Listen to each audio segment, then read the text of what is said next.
Greek sponge divers descended into the Mediterranean Sea near the island of Antikythera, 40 meters down, in the wreckage of a 2,000-year-old Roman ship.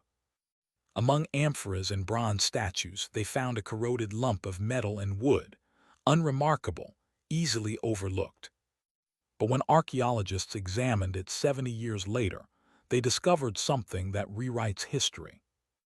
An analog computer, 30 bronze gears, predicting eclipses, tracking planets, calculating the moon's irregular orbit with mechanical precision that wouldn't be seen again for 1,400 years. It shouldn't exist.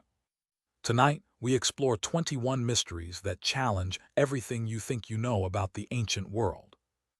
Not speculation, not pseudoscience. These are documented artifacts, measurable anomalies, physical evidence that modern engineers study and cannot fully explain. Precision that surpasses our capabilities. Structures that outlast our modern world. Knowledge encoded in stone that we're only now beginning to understand. Let these impossibilities quiet your racing mind. Let the unknown become your companion. Because sometimes, the deepest rest comes from accepting one simple truth. We don't know everything. And we certainly don't understand this. Take a slow breath in. And let it go. We begin. Chapter 1. Technology out of time. As your breathing settles into a natural rhythm, let's examine 5 artifacts that exist centuries, sometimes millennia, before their time. Mystery 1. The Antikythera Mechanism. The year is 1901. Captain Dimitrios Kondos and his crew discover the wreck. Among the treasures, archaeologist Valerios Stais notices something peculiar. A gear wheel, embedded in corroded bronze. For 70 years it sits in storage, its purpose unknown. Then in the 1970s, X-ray computed tomography reveals the truth. At least 30 interlocking gears, some with 223 teeth, a number corresponding to the Saros cycle, the 18-year pattern of eclipse repetition. Triangular gear teeth designed to reduce friction, a sophistication not seen again until the 18th century. A pin-end slot mechanism modeling the moon's elliptical orbit using epicyclic motion, a concept Hipparchus described theoretically, but here, embodied in bronze. Inside the mechanism, inscriptions, an instruction manual, technical language suggesting a tradition of such instruments. Here's what troubles historians. Nothing remotely similar appears in the archaeological record for another 1,000 years. The first mechanical clocks, medieval Europe, around 1300 CE. Astronomical clocks of the Renaissance, 1,500 years after this device. The Greeks of the 1st century BCE possessed mechanical sophistication that vanished, and took over a millennium to reinvent. Who built it? Why does it exist in isolation? And if they built this, what else did they create that hasn't survived? The mechanism sits in Athens, asking questions across 2 millennia of silence. Feel the weight of lost knowledge settle gently as we move to the next mystery. Mystery 2. The Baghdad Battery, electricity in ancient Mesopotamia. In 1936, German archaeologist Wilhelm Koenig catalogued artifacts at the National Museum of Iraq. A clay jar 5 inches tall. Inside, a copper cylinder. Within the cylinder, an iron rod suspended by asphalt. Koenig, trained as an engineer, recognizes the configuration immediately. A galvanic cell. Fill it with vinegar, wine, or citrus juice, and it produces approximately 1.1 volts of electricity. The jar dates to 250 BCE to 250 CE, the Parthian or Sasanian period. Conventional history places the discovery of electricity in the 18th century. Benjamin Franklin, 1752, Alessandro Volta, 1800. Yet here's a device, 2,000 years old, generating electrical current. Now, many archaeologists dispute the battery interpretation entirely. They suggest it held scrolls, or served as a ritual vessel. Others propose electroplating, coating objects with thin layers of gold through electrolysis. Some Mesopotamian artifacts show gilding that could have been achieved this way. But electroplating requires understanding current flow, metal-ion transfer, principles we attribute to 19th century chemistry. Another theory, medical applications. Ancient Greeks used electric fish to treat pain. Perhaps this device created similar tingling sensations for healing rituals. We don't know. What we do know, someone in ancient Mesopotamia understood that certain configurations of metals and acids produce electrical current. Then that knowledge dissolved into history. No text, no inscriptions, no explanation. Just a clay jar in a museum, demonstrating what shouldn't be possible. Close your eyes and imagine. What else did they know that left no trace? Mystery 3. The Lycurgus Cup, Roman nanotechnology. In the 4th century CE, Roman craftsmen created a drinking vessel from dichroic glass. The cup depicts King Lycurgus entangled by vines, punishment from the gods. But this isn't ordinary glass. Hold the cup to light from behind. It glows ruby red. Illuminate from the front, jade green. The color shifts depending on the angle and light source. For 1,600 years, no one understands how. Then, in 1990, researchers at the British Museum examine it using electron microscopy. They find nanoparticles, fragments of gold and silver, approximately 50 nanometers in diameter, 1,000th the width of a human hair. When light strikes these particles, they vibrate. Depending on wavelength and direction, they absorb certain colors and transmit others. The phenomenon, surface plasmon resonance, a principle we use today in medical sensors and optical devices. The Romans achieved this 1,600 years before we developed microscopes powerful enough to see what they'd done. Did they understand nanoparticles? Almost certainly not in modern terms. But they understood something. Through generations of experimentation, they learned that adding specific metals in specific quantities to molten glass creates these optical properties. Then the knowledge vanished. For over a millennium, no one created dichroic glass. Only in the 20th century did we rediscover it, not through inherited tradition, but by reinventing the science from scratch. Only about 50 dichroic glass objects survive from Roman times. The Lycurgus Cup sits in the British Museum, glowing red when backlit, whispering secrets from an empire that fell into dust. Let that impossibility wash over you as your muscles relax. Mystery 4. Teotihuacan's hidden mica. In the early 1900s, archaeologists excavated beneath the Pyramid of the Sun at Teotihuacan, Mexico. Between layers of rock, they discover something unexpected. 2 massive sheets of mica, each over 90 feet square. Carefully placed, hidden from view.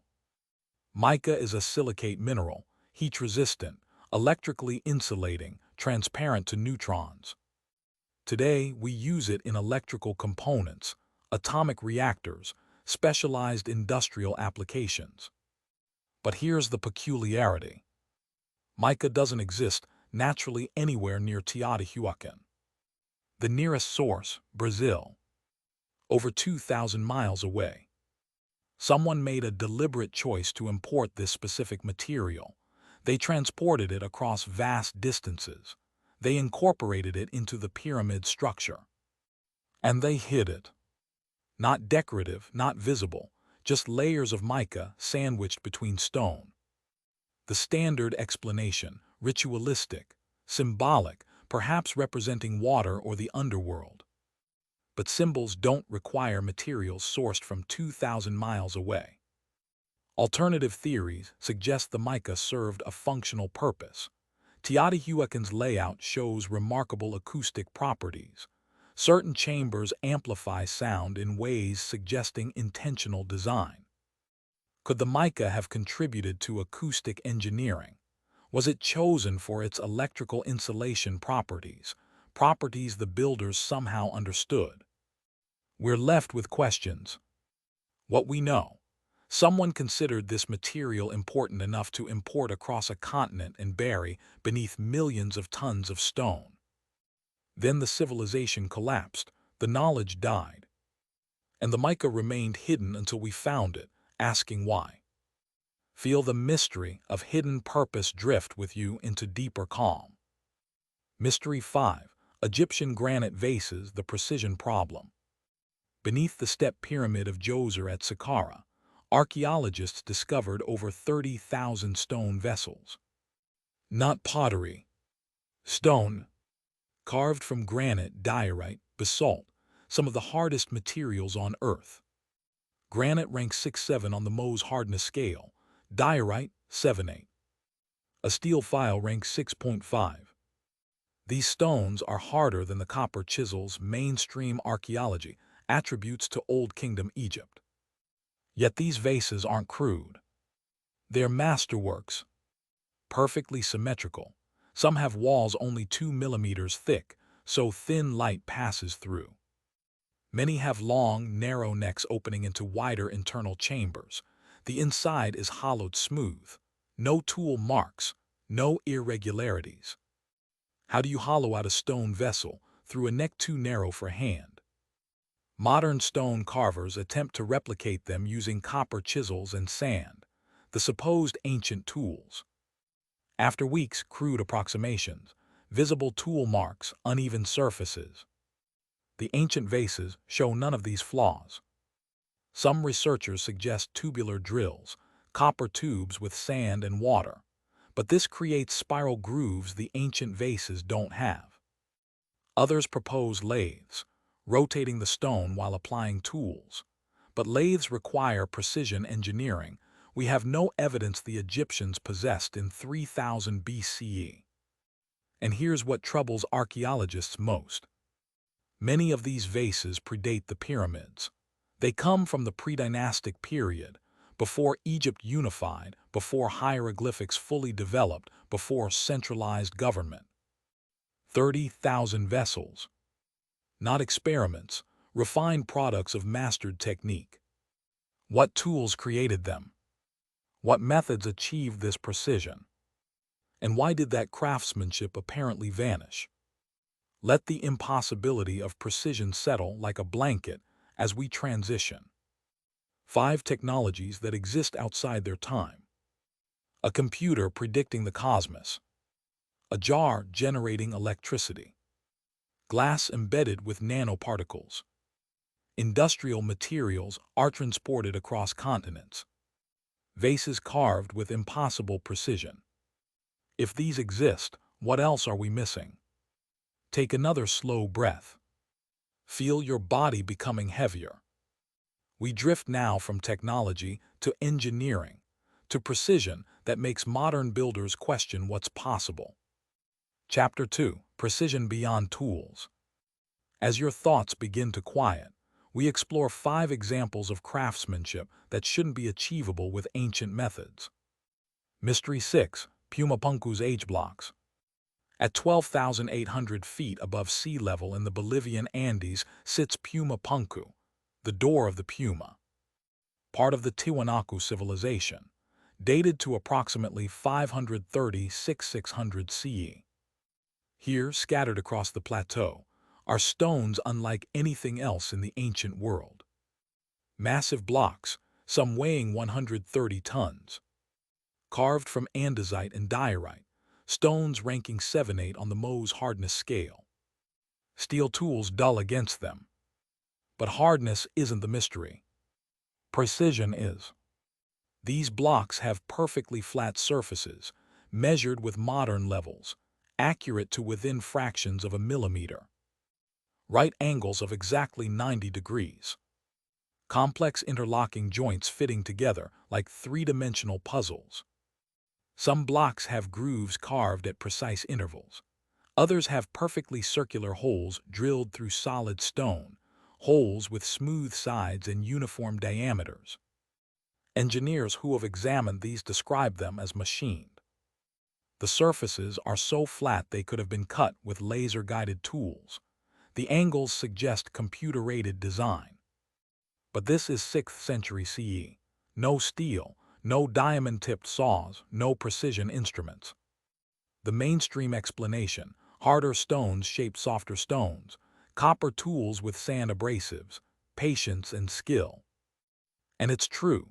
Some engineers propose that years of patient hand grinding with hard stones could theoretically achieve similar results. But attempts to replicate the work using period-appropriate tools produce blocks with visible tool marks, uneven surfaces, angles deviating by several degrees.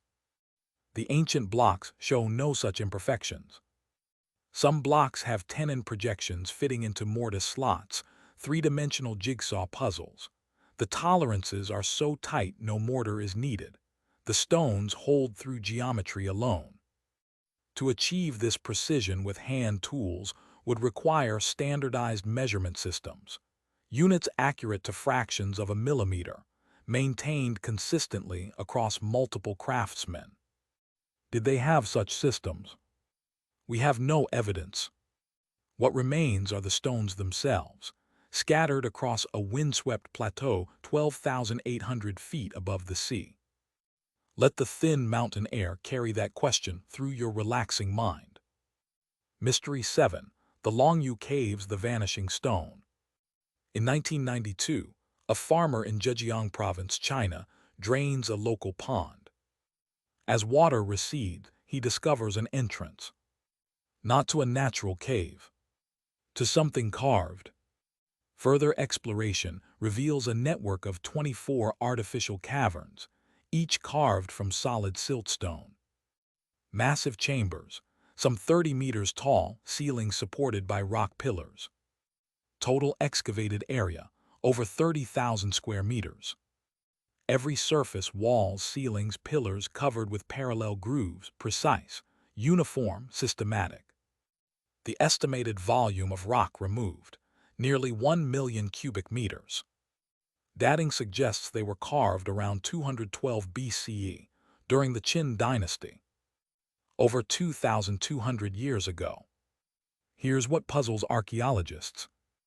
Excavating 1 million cubic meters produces 1 million cubic meters of debris, rubble, dust, fragments. Where is it? No ancient quarry nearby accounts for the volume.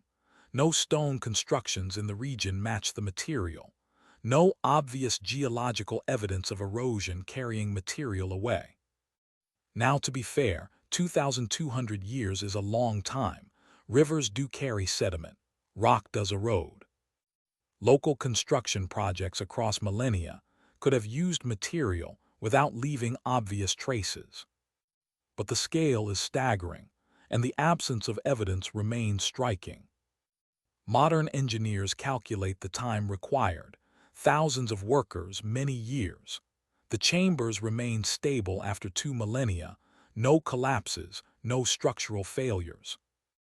Yet there's no historical record, no inscriptions explaining purpose, no documents mentioning construction.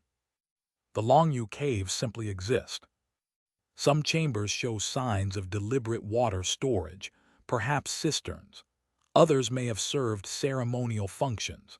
The parallel grooves might have acoustic properties. But certainty eludes us. 24 massive caverns, carved in silence, purpose unknown, rock removed without obvious trace. Let those echoes guide you into quieter depths. Mystery 8. The Baalbek Trilithon. In Lebanon's Mica Valley stands the temple complex of Baalbek. Romans built here, incorporating earlier structures. But beneath the Roman construction lies something far older. The Trilithon. 3 limestone blocks, each weighing approximately 800 tons.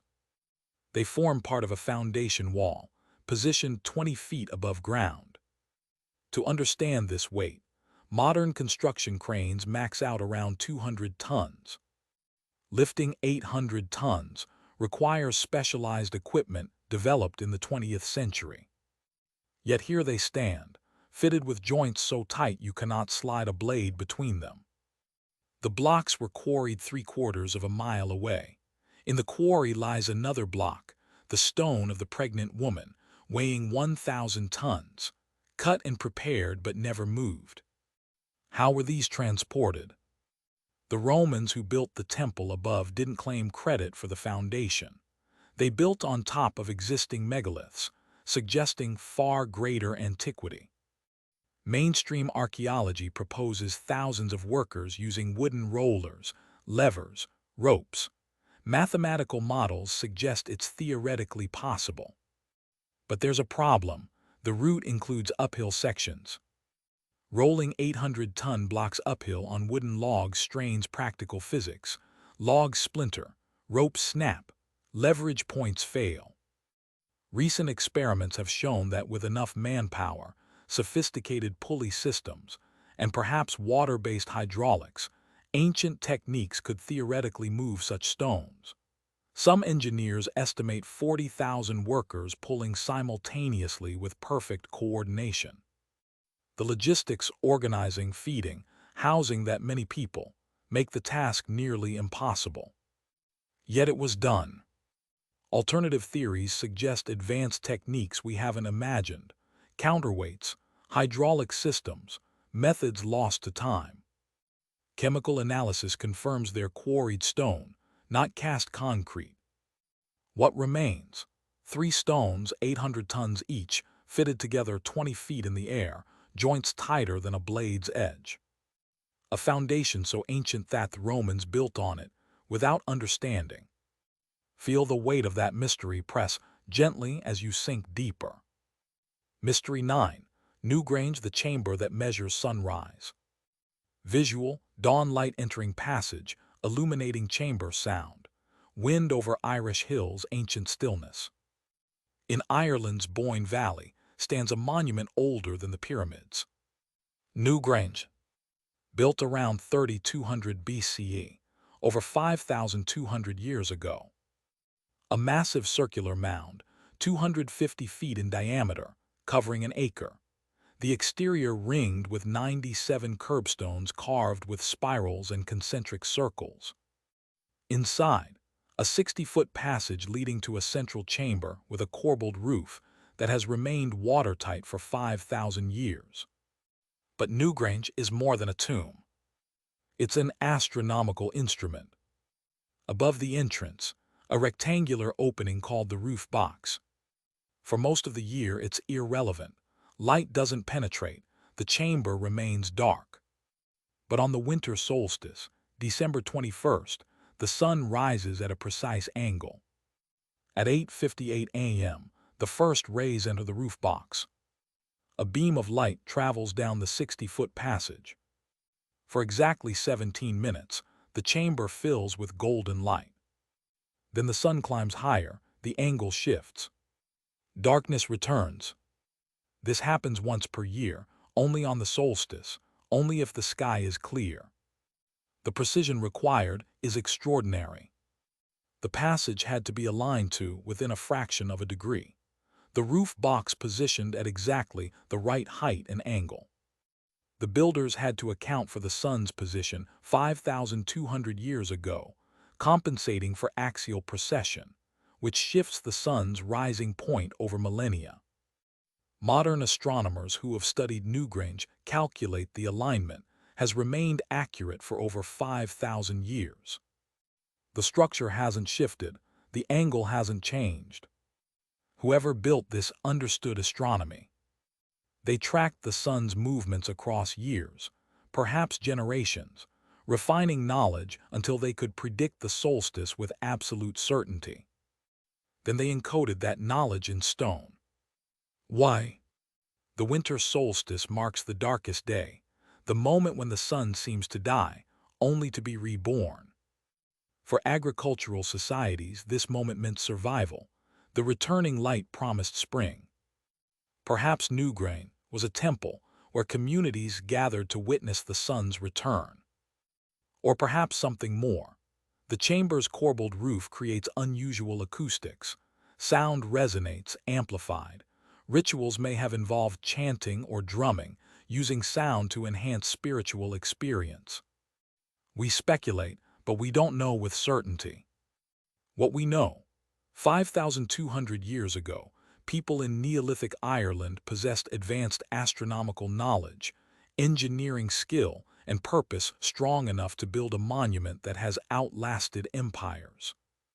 The mound was covered with white quartz, gleaming across the valley when new, visible for miles. A statement of permanence in a world of impermanence. Every winter solstice the sun still enters, exactly as designed. 5,200 years of perfect alignment. Let that light, that ancient certainty, guide you deeper into rest. Mystery 10. The Great Pyramid's Mathematical Constants. The Great Pyramid of Giza.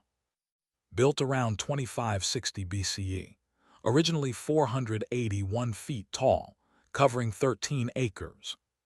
For 3,800 years, the tallest human-made structure on Earth.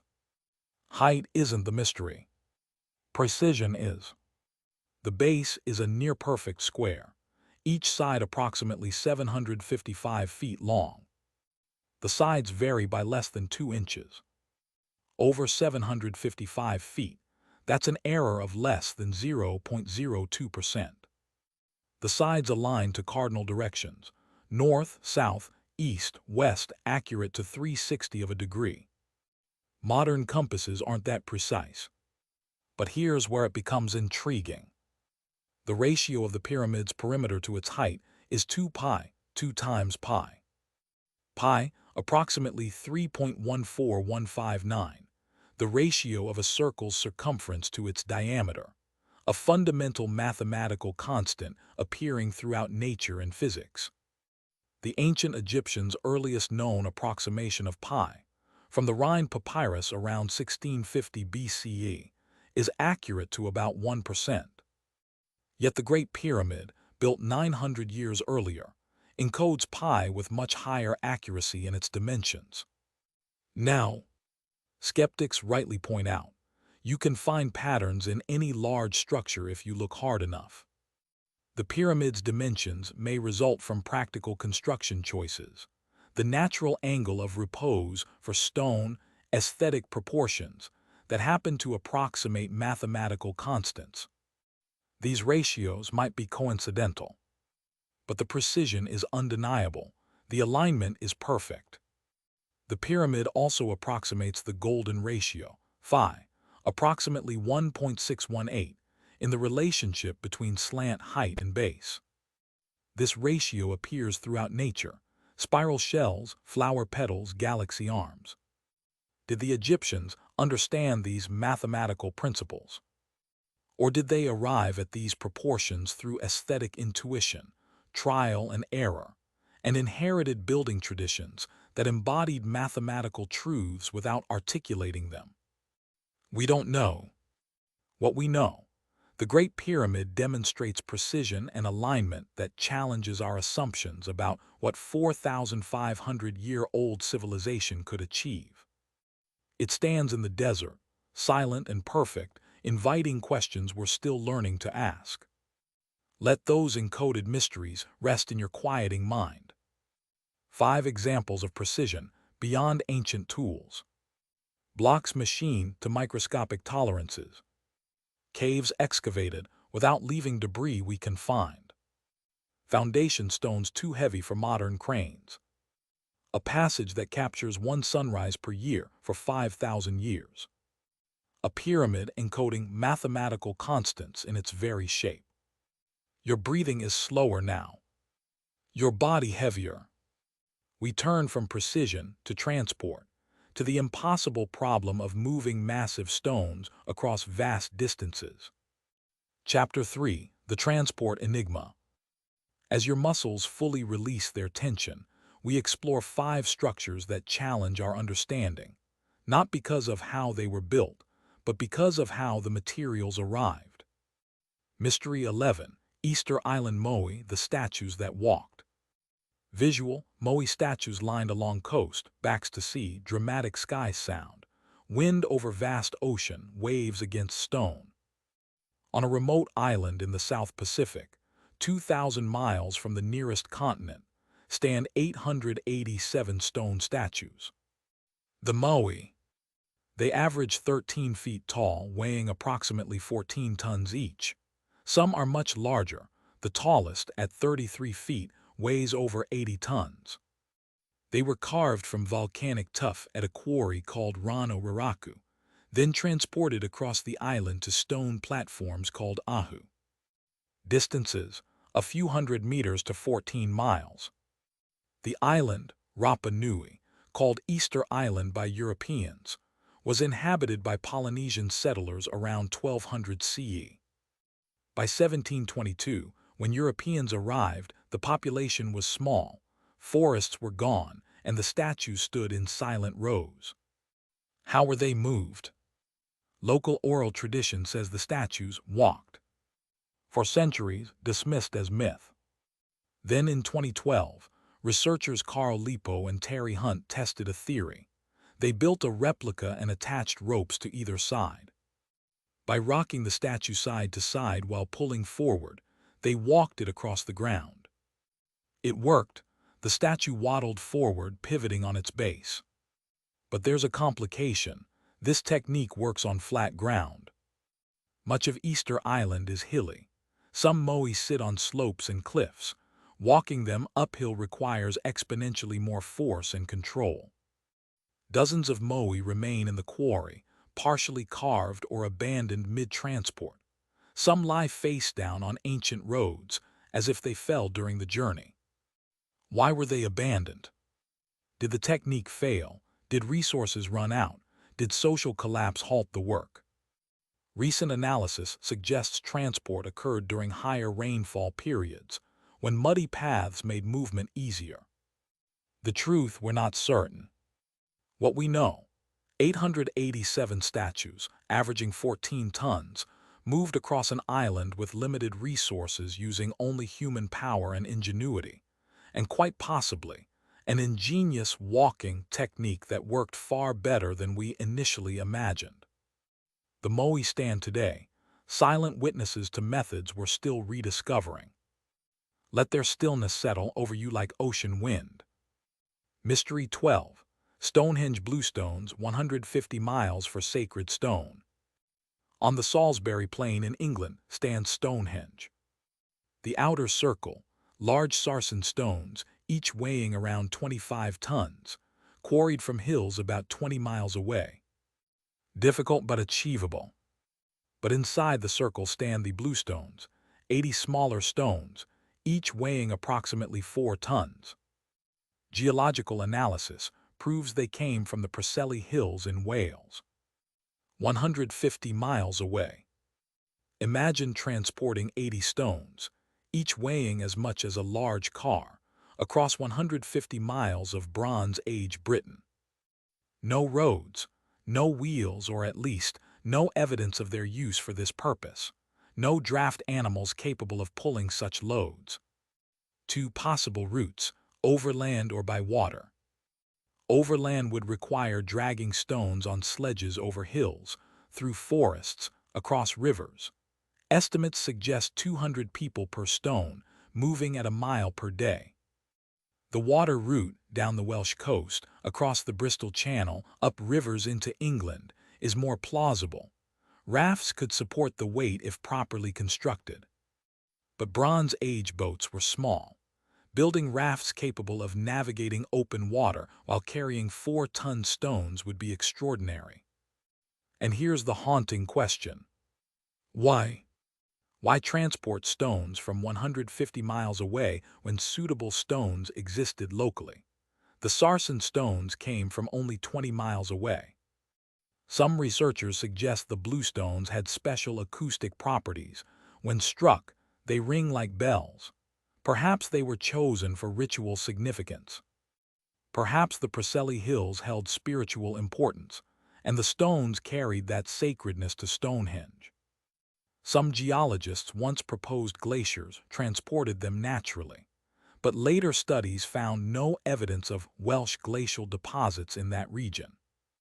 The most recent archaeological evidence, quarry sites in Wales with empty sockets and tools, suggests deliberate human transport.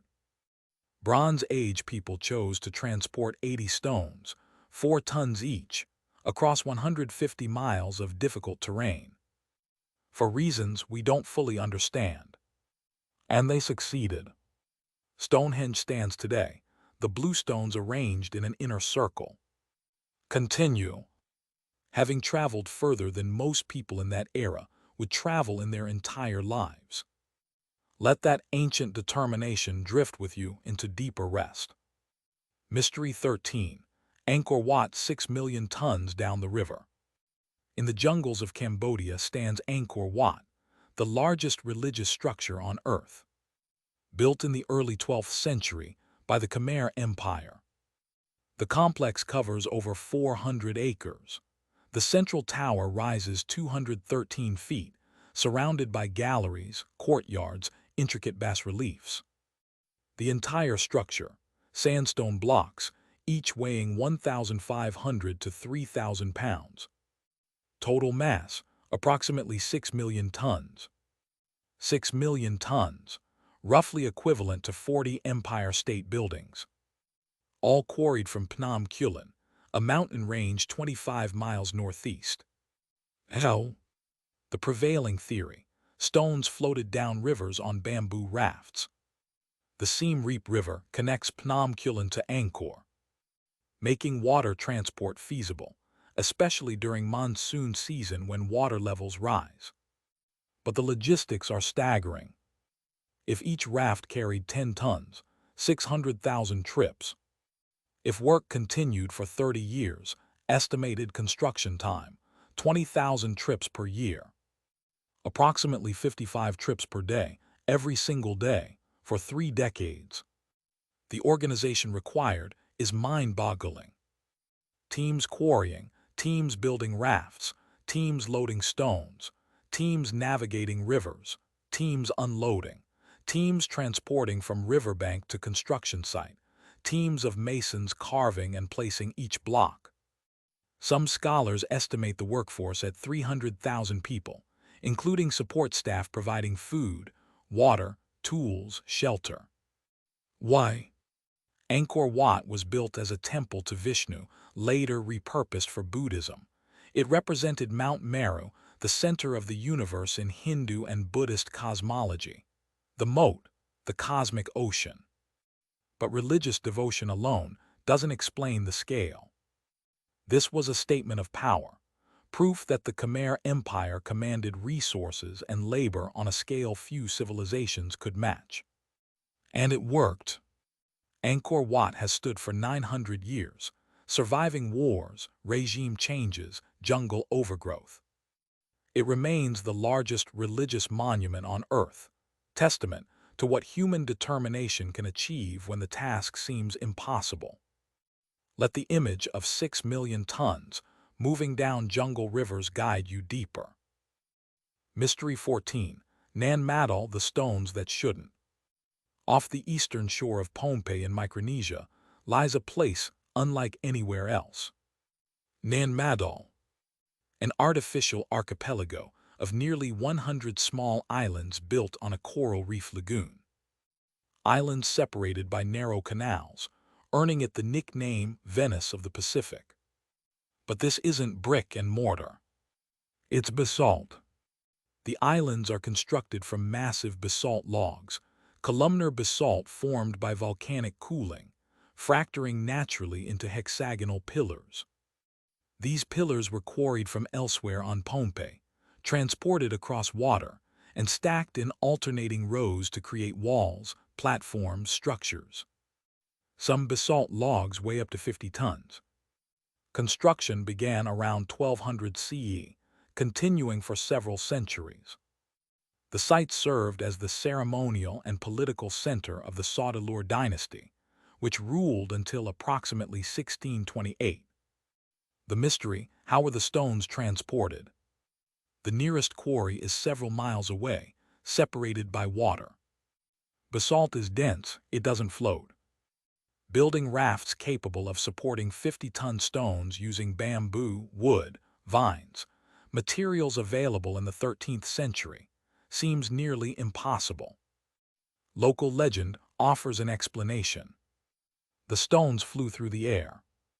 Oral tradition describes a sorcerer named Alasipa who used magic to levitate the stones, guiding them from quarry to Nan Madol. Mainstream archaeology dismisses this as myth. But it raises a question. If the people who built Nan Madol couldn't explain how, what does that tell us? Some researchers suggest high tides and floating platforms. During extreme high tides, water depth increases dramatically, allowing rafts to navigate more easily. Perhaps builders waited for optimal conditions, moving stones on tethered rafts at high tide, guided by teams of swimmers. Once positioned, stones lowered onto the reef as tide receded. These theories are plausible, but they require extraordinary coordination, engineering knowledge, risk management. One miscalculation, and a 50-ton stone sinks into the lagoon, lost forever. Yet Nan Madol stands. 92 artificial islands covering 200 acres, built from basalt logs that shouldn't have been movable. The site was abandoned in the 17th century. The jungle reclaimed it. For centuries, it sat forgotten. Rediscovered in the 19th century, it's now recognized as one of the Pacific's most significant archaeological sites, a monument to human ingenuity. Or if legends hold true, a monument to knowledge we no longer possess. Let the waves carry you into quieter depths. Mystery 15. Göbekli Tepe, the temple before civilization. In 1994, a Kurdish shepherd in southeastern Turkey notices stones protruding from a hilltop. Archaeologists arrive. They begin excavating. What they find rewrites the story of human civilization. Göbekli Tepe, the world's oldest known temple complex, built 11,600 years ago, around 9600 BCE. To put that in perspective, 6,000 years before Stonehenge, 7,000 years before the pyramids, before agriculture, before domesticated animals, before pottery, before cities. Everything we thought we knew says this shouldn't exist. The standard narrative, humans were hunter-gatherers. Then, around 10,000 BCE, they discovered agriculture. Farming led to surplus food. Surplus led to settlements. Settlements led to specialization. Specialization led to cities. Cities led to temples. But Göbekli Tepe inverts this sequence. Here's a temple, massive, complex, sophisticated, built by people supposedly still living in small nomadic bands, hunting and gathering. The site consists of massive T-shaped limestone pillars, up to 20 tons each, arranged in circular enclosures. The pillars are carved with intricate reliefs: foxes, boars, snakes, birds, abstract symbols. Some pillars have human-like arms and hands, suggesting they represent beings, gods, ancestors, spirits. The craftsmanship is extraordinary, not crude, detailed, artistic, intentional. And here's what archaeologists can't explain. After centuries of use, the site was deliberately buried. Not abandoned, buried. Someone filled the enclosures with dirt and rubble, covering everything, deliberately, carefully. Why? We don't know. Göbekli Tepe forces us to reconsider everything. If hunter-gatherers could organize labor, quarry stone, carve monuments, build temples, what else were they capable of? Some researchers now propose that temples came first, that religion and ritual actually drove the development of agriculture. People settled near Göbekli Tepe to participate in ceremonies. Staying in one place made farming necessary. Religion before agriculture, temples before cities. The site is only partially excavated. Ground-penetrating radar suggests at least 20 more enclosures buried beneath the surface. We've uncovered perhaps 5% of Göbekli Tepe. What else is hidden? For 11,000 years, this place kept its secrets. Buried intentionally. Waiting. Let the weight of 11,600 years press gently as you drift. 5 mysteries of transport in time. Statues that walked across an island. Stones carried 150 miles for sacred purpose. 6 million tons floated down rivers. Basalt logs transported across water. A temple built 11,600 years ago, before we thought civilization began. Your body is deeply relaxed now. Thoughts drifting like clouds. We turn to our final chapter, evidence that ancient people understood the heavens in ways we're only beginning to comprehend. Chapter 4, Cosmic Knowledge ENCODD in Stone. As you drift between waking and sleep, we arrive at the final 5 mysteries, astronomical knowledge that shouldn't exist, carved into monuments, waiting for us to remember. Mystery 16, Mayan calendar 1 per year. The ancient Maya, flourishing from 2000 BCE to 1500 CE, developed one of the most sophisticated calendar systems in human history. They tracked multiple cycles simultaneously: the Tzolk'in 260-day ritual calendar, the Hab 365-day solar calendar, the long count and cycles for Venus, Mars, other celestial bodies. But here's what astonishes astronomers. The Maya calculated the solar year, Earth's orbit around the Sun, as 365.242 days.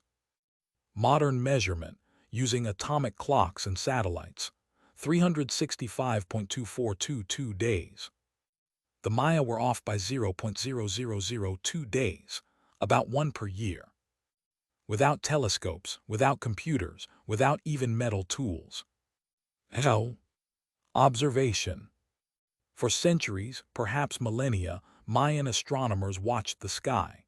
They tracked the sun's position at sunrise across the year, nodding when it reached its northernmost and southernmost points, the solstices. They recorded observations on stone stelae. Over generations, they accumulated enough data to calculate the solar year with extraordinary precision. But they didn't stop there. The Maya also tracked Venus with remarkable accuracy. They calculated Venus's synodic period, time between successive appearances as morning or evening star, as 584 days. Modern measurement, 583.92 days. Error, 0.08 days, less than 2 hours over a 584-day cycle. Why did they care about Venus? In Mayan cosmology, Venus was associated with war and sacrifice. Its appearances marked important ritual dates. Kings timed military campaigns to Venus's cycles. But the precision suggests more than ritual significance. It suggests deep understanding of celestial mechanics. The Maya also predicted solar eclipses. Their eclipse tables, recorded in the Dresden Codex, one of only 4 surviving Mayan books, accurately predict eclipses over a 33-year cycle. This requires understanding the Saros cycle, the 18-year, 11-day pattern in which eclipses repeat. Greek astronomers discovered this around 400 BCE. The Maya discovered it independently, perhaps earlier. All achieved through naked-eye observation and mathematical calculation. No lenses, no instruments beyond simple sighting tools. Just patience, record-keeping, intellectual rigor maintained across centuries. Then the classic Maya civilization collapsed around 900 CE, cities abandoned, much knowledge lost. When the Spanish arrived in the 16th century, they burned most Mayan books, considering them pagan heresy. Only 4 codices survive. Untold knowledge went up in flames. But the stone monuments remain, carved with dates and astronomical data, testifying to a civilization that measured time with precision we barely matched until the 20th century. Let that lost knowledge drift through your quieting thoughts. Mystery 17. Nabta Playa, Africa. Stonehenge. In the Nubian desert of southern Egypt, archaeologists discover a stone circle. Nabta Playa, dating to approximately 5000 BCE, over 7,000 years old. This predates Stonehenge by 1,000 years. It predates the Egyptian pyramids by 2,500 years. The stone circle is aligned to the summer solstice. On the longest day of the year, the sun rises in alignment with the stones. But there's more. Some researchers propose the stone placements may map Orion's belt, 3 stars central to Egyptian mythology, associated with Osiris and the afterlife. Here's what challenges assumptions. This was built by nomadic herders. Before permanent settlements, before agriculture dominated the region, before written language. Yet they possessed astronomical knowledge sophisticated enough to align stones to celestial events. The site also includes megalithic structures, large stone slabs arranged in patterns suggesting calendar systems or astronomical observations. Why did nomadic people care about solstice alignments? Perhaps to track seasons for migration, perhaps for ritual purposes, perhaps for reasons we can't imagine. What we know: 7,000 years ago in the African desert, people studied the sky, tracked the sun, and encoded that knowledge in stone. Then they moved on. The desert reclaimed the site. Only in the late 20th century did we rediscover it, asking questions about what prehistoric Africa knew. Feel the desert silence settle over you like ancient dust. Mystery 18. The Hypogeum of Malta, the frequency chamber. Beneath the island of Malta lies a 5,000-year-old underground temple. The Hypogeum of Sacsayhuamán. 3 levels carved from limestone, descending 34 feet below the surface. This isn't a natural cave. It's architecture, chambers, corridors, alcoves, decorated ceilings. Built around 3600 BCE, before the pyramids, before Stonehenge. But the real mystery lies in one specific chamber. The Oracle Room. This chamber resonates at 110 Hz, specifically for the male voice range. Modern acoustic tests show something extraordinary. 110 Hz affects the prefrontal cortex, the part of the brain involved in decision-making, emotional regulation, consciousness. Studies suggest this frequency can alter brain activity, potentially inducing trance states, heightened emotional experiences, even out-of-body sensations. Did the ancient builders know this? The chamber's shape, carved precisely to create this resonance, suggests intentionality. You can't replicate these acoustics accidentally. The dimensions, the curves, the material properties, all contribute to creating this specific frequency. Modern acoustic engineers struggle to design spaces with such precise resonance. Yet here's a 5,000-year-old chamber, carved with stone tools, achieving what we can barely replicate with computers. Why? Perhaps for religious rituals, perhaps to enhance altered states of consciousness during ceremonies. Perhaps the builders understood, intuitively or through experimentation, that certain sounds affect human perception. We don't know.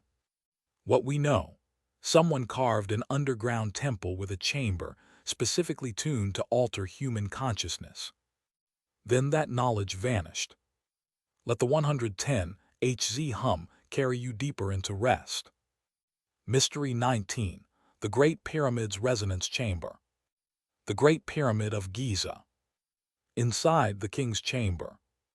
Built from massive granite blocks, each weighing up to 70 tons, transported from quarries 500 miles away. The chamber measures approximately 34 feet by 17 feet, with a 19-foot ceiling. These dimensions create acoustic properties that resonate at approximately 110 Hz, the same frequency as the hypogeum in Malta, the same frequency that affects the prefrontal cortex. Coincidence? Perhaps. But granite, a crystalline stone, has unique acoustic properties. It absorbs certain frequencies and reflects others. The king's chamber wasn't just built for burial. No mummy has ever been found inside. No inscriptions, no decorations. Just empty granite walls and an empty sarcophagus.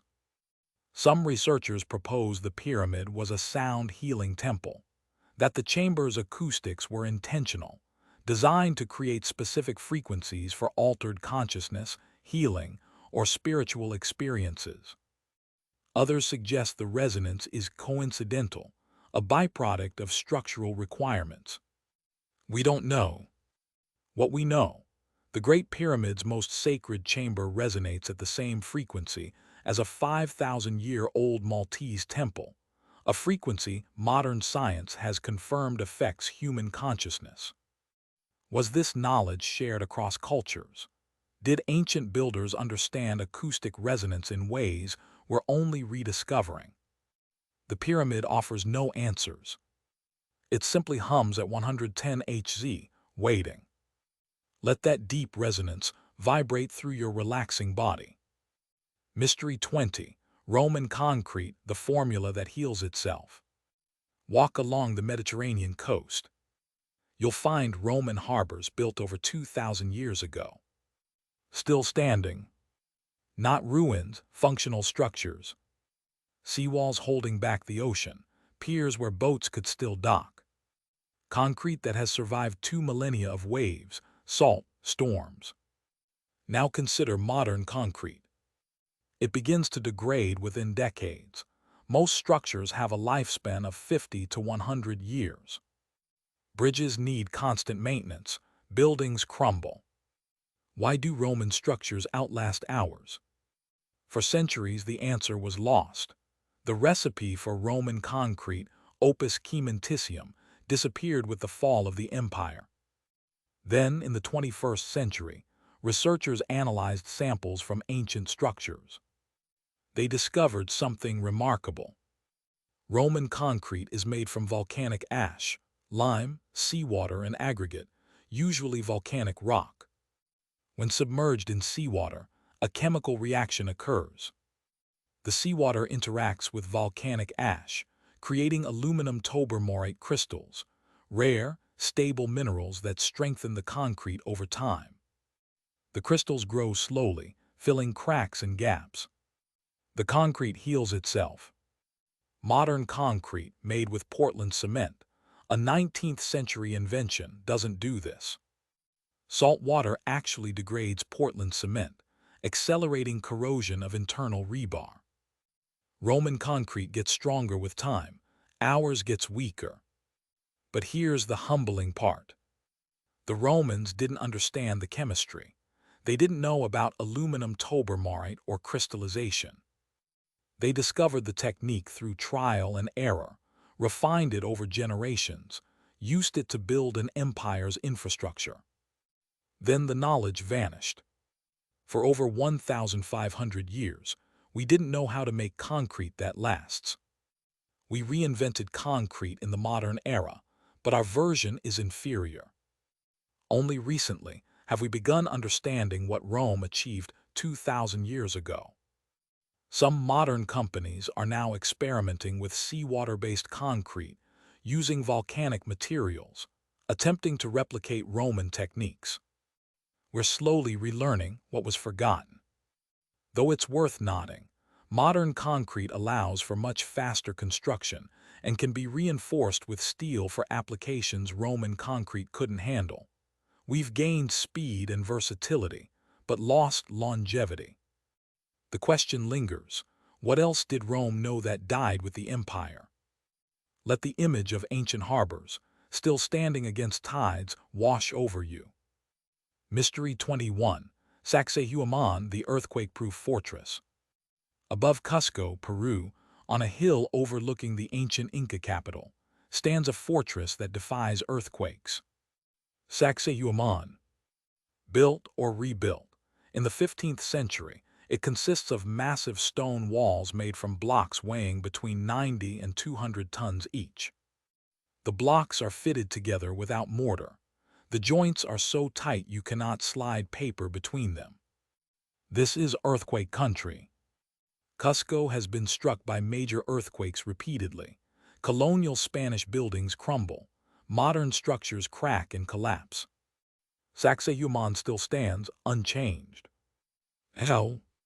The stones are irregularly shaped, polygonal masonry, each block custom-fitted to its neighbors. This technique distributes stress evenly across the wall. When the ground shakes, stones move slightly, then settle back into place. Modern earthquake-resistant engineering tries to achieve this same flexibility. The Inca did it with stone and precision. Spanish conquistadors who first saw Sacsayhuamán in the 16th century wrote that only giants could have moved such stones. When they asked the Inca about it, the Inca said their ancestors found it already there. They merely repaired and expanded it. If not the Inca, then who? Some blocks show two distinct styles of masonry. The lower levels, massive polygonal blocks, fitted with extraordinary precision. The upper levels use smaller, more regular stones and cruder techniques. This suggests Sacsayhuamán was built in phases. The base, the impossible part, may predate the Inca by centuries or millennia. Geologists studying weathering patterns suggest some blocks may be much older than the 15th century, though dating ancient stonework without organic material is difficult. What remains certain? Someone built a fortress from 200-ton stones, fitted them with microscopic precision, created a structure that has withstood centuries of earthquakes while buildings around it crumbled. The fortress stands as evidence, not just of engineering skill, but of knowledge we're still trying to understand. Let the earthquake-proof stones settle into your mind as your body settles into complete rest. The quiet exit. 21 mysteries. 21 questions without complete answers. From an ancient computer pulled from the sea, to stones that walked across islands, to temples built before civilization began, to chambers carved to alter consciousness. Modern science offers explanations, theories about labor and logistics, assumptions about patient observation and trial and error. But theories aren't certainty. The truth is simpler and more humbling. We don't know. We don't know how they achieved such precision. We don't know how they moved such weight. We don't know what drove them to build monuments that would outlast everything they knew. And perhaps that's the deepest mystery of all. Not what ancient people knew, but what we've forgotten. These structures, these artifacts, these encoded constants, they're messages, left in stone and bronze and carefully aligned passages, waiting for us to become wise enough to understand.